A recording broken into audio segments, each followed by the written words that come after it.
اللہ نے اس میں بھی مجھے اپنے گھر میں آنے کی توفیق نہیں دی. وہ اسی بات پہ خوش ہے کہ میرے پاس آئی فون 13 پرو میکس ہے. وہ اسی بات پہ خوش ہے کہ میرے پاس بڑی قیمتی گاڑی ہے.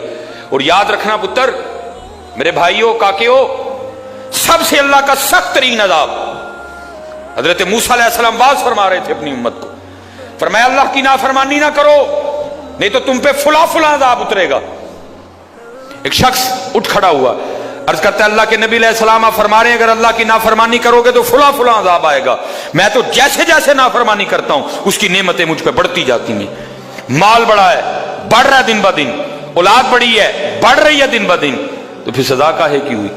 حضرت موسیٰ علیہ السلام کو طور پہ تشریف لے گئے، جا کے اللہ کی بارگاہ میں عرض کی اللہ میں تیری مخلوق کو تیری طرف دعوت دے رہا تھا، ان کو گناہوں کی نحوست سے ڈرا رہا تھا، گناہوں کے عذاب سے ڈرا رہا تھا، اگر تم اللہ کی نافرمانی کرو گے تو یہ عذاب تم پہ اتریں گے. ایک بندہ اٹھ کھڑا ہوا